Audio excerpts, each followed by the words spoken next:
Ladies and gentlemen, fellas, welcome in to Big Energy Sports for what's going to be actually our first video right now previewing. And what better time than a unique piece of content right now, the first video for the first game, and I thought it was going to be ever, but the first game on a Tuesday since 2010, about a decade when the Eagles had to play because of a blizzard that knocked everything out and they had to play on a Tuesday. I didn't remember that, but it was the first time. This will be the second time now in 70 years that a Tuesday game has happened in the NFL. If you're watching right now on the video version, we got the city of Nashville behind us because today we're in Tennessee. They play over the bridge in Nashville. It looks beautiful, beautiful city. Check it out. So that's what we got vibing behind us right now. What I'm going to do, welcome. My name's Sal Vetri. If you're finding this content and you're brand new, please do hit the subscribe button and check it out. My fantasy channel is linked up down below if that's also your cup of tea, daily fantasy sports or just normal fantasy content. We're going to be breaking down this game from a betting perspective. Now, where your line is currently at in most places, and this line was all over the place to being off the books for most of the time, now it's basically at the Bills as road favorites here, -3.5 favorites. The over-under in a lot of spots between 51, 52, actually high for what I thought it would come in at this point.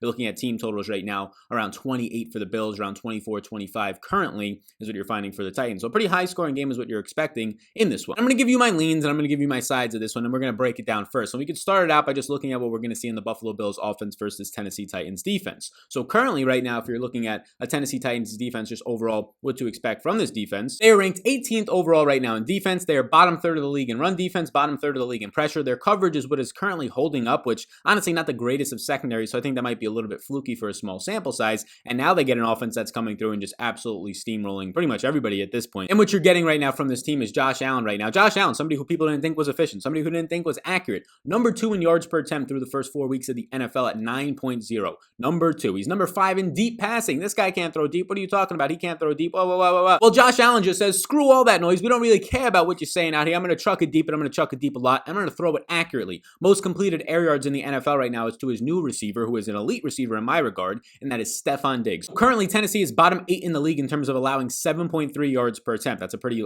large metric, and now they get Josh Allen, who's been very efficient so far. Tennessee only ranks 23rd in pressure, but the Buffalo offensive line is top 10 in pass protection, so he's going to have time there. He only has seen a 34% drop back rate in terms of how long he's been under pressure, 34% of the time right now for Josh Allen, which is number 22 amongst all quarterbacks, meaning that his protection rate has actually been pretty decent right now. He's number 3 in play action passing, so look, if you're hitting your deep passes, that's going to be helped by play action. If you're efficient in yards per attempt, that's going to be helped by play action. All of this is stemming off of the play action, which means his offensive line in the running game has been fine. Rookie Zach Moss has missed the last 2 games. He's now expected to play. Devin Singletary, the veteran, the second-year player, now the sophomore, has been pretty solid through 4 games and has increased his passing game role, which is just helping that play action passing and the versatility of it even more right now. So this offense, very efficient Josh Allen through 4 weeks against a defense that has not been good at stopping efficient offenses and is not set up to stop the efficient offenses based on the lack of pressure, based on their lack of being able to stop play action and overall limiting yards per attempt. So I like the way that sets up. And yes, getting Zach Moss back in this backfield will add some deception because he was neck and neck, 19 attempts to 17 attempts in that backfield. Devin Singletary was only out touching him on the ground by 2. He was getting a lot of red zone work. So I do think that adds to their versatility of what they can do off of play action passing and just continuing to have a decent enough running game to set up play action. Now, what do we flip the script and go to the opposite side of this one where Ryan Tannehill and this offense is going to be just absolutely bombarded by just COVID, C-19 list right now. Adam Humphries, Corey Davis, 2 of their top 3 receivers. A.J. Brown has not played since week 1, but he's trending towards playing in a matchup against Buffalo where Tre'Davious White, their star, just newly signed extended deal, Tre'Davious White, is likely going to miss this week. So hopefully they get A.J. Brown back, and that would be nice, but then what are they going to be stuck with at receiver after that? Khalif Raymond, who right now Khalif Raymond is a slot wide receiver who has not done much on the season, caught his first 3 passes of the season last time out, and then they're going to have an increased role for what Ryan Tannehill calls Nick Westbrook is going to have an increased role right now as the wide receiver 3. Now on this roster, they do have Chester Rogers, a former Indianapolis Colts. He's on the practice squad. Maybe he'll be called up. They do have Cody Hollister, who has only played snaps about 5% of the snaps in week 1. So it looks like the 3 wide receiver sets is going to be A.J. Brown, Khalif Raymond in the slot, and then Nick Westbrook on the opposite outside, who you probably haven't heard of. He played 16% of the snaps last week. He saw 6 routes, 2 targets, and not have a reception. So that doesn't seem great. They do have the tight end, Jonnu Smith, who's averaging just under 7 targets per game and a 20% target share right now. He's going to probably be heavily leaned on as the second passing option in this offense, but we know how they're going to try and win this game. They're going to try and attack Buffalo through the running game. and I think they're going to be able to. Right now, Buffalo ranks 29th overall in run defense, especially in between the tackles. That's not going to cut it against Derrick Henry, who's number one in the NFL in opportunity share, targets plus carries in the NFL for running backs, 90% right now in this backfield through 3 games. He's averaging 30 opportunities a game. That would be over 27 attempts and just under 3 targets per game for him. So they're going to just try and run it right down the clock. They're trying to slow the pace of this game down completely. They're going to have a lack of passing game options. They're not going to have Humphreys. They're not going to have Corey Davis. They won't even have Michael Pruitt, who's a run blocking tight end for them. So that's going to give even more options in the passing game for Anthony Fursker, their backup tight end, their number 2 tight end. And it looks like Jeff Swaim, who was somebody who ended up having an injury last year with the Jaguars, and he just signed right now with the Tennessee Titans. They've said that he might be a little bit more involved as well on offense. So they're really digging deep here in depth. And as you would expect right now, most of the tickets are coming in on Buffalo. And it makes sense because if you look at this game, you have not the greatest of defenses right now in Tennessee going up against a really good and efficient Buffalo Bills offense through 4 weeks. If you look at the opposite side of that, you have a pretty sound defense when it comes to pressure, top 5,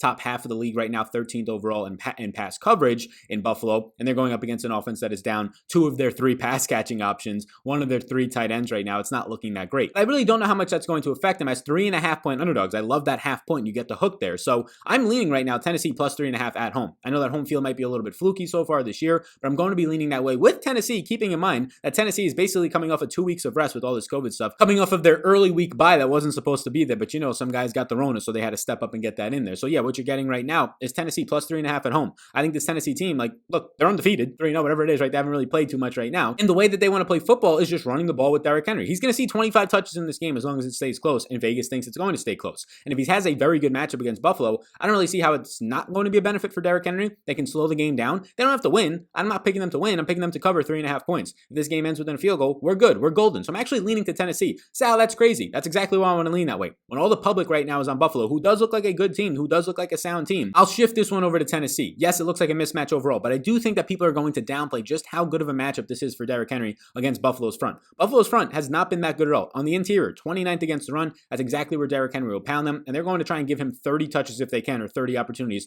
to just slow the pace of this game down, slow the pace of overall Josh Allen down on the opposite side of this one. Their secondary has been good enough, 10th overall through the first 3 games so far. Again, I think that might be a little bit fluky, but good enough to maybe give some problems to a banged up Cole Beasley right now, John Brown, who's also banged up, and then Steph Diggs. Just try and limit him as much as you can. I don't think they'll be able to with Malcolm Brown and Michael Davies out there, but I think they'll be able to do enough to keep this game within 3.5 points. I'm going to lead to the Tennessee side of this one, and I'm going to actually place a bet on Tennessee plus 3.5. Now, if you wanted me to going out there and pick a total spot, I don't really have a lean on this. It does seem high, I will say that, especially if my assumptions that they're going to try and run the ball a lot with Derrick Henry, slow the pace of the game down, don't have as many scoring opportunities, don't have as many drives. But on the opposite side, you could easily say that this offense and Josh Allen has been very efficient. Now they get a good matchup. If they remain efficient, that's quick drives, that's quick scoring. You don't waste much time. I would lean the under. I'm not placing a bet on the over-under in this one. I would lean the under where, as you're seeing it on the screen right now, it's 51.5 in a lot of spots. It's 52 in some if I was to scroll right here. So you can see 51.5, 51, 52 in some spots. I would lean the under on that. If you were indeed going to place the under, go over to Odds Checker, whatever it might be. I could pull up Odds Checker right here. Not sponsored or anything by them.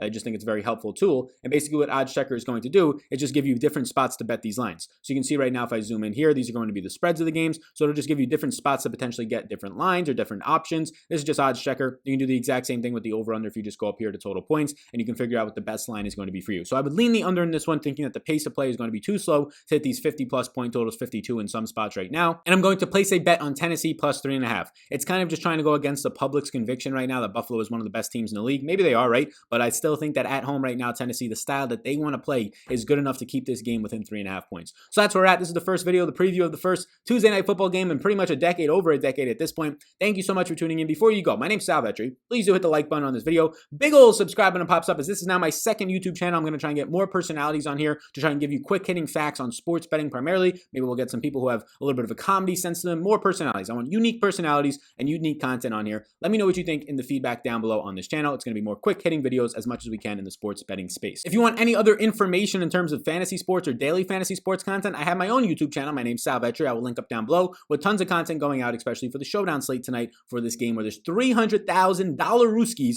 up to first place. So you can check that all out, link down below. Before you go, hit the like and subscribe. I appreciate you all a ton, and I will see you in the next one.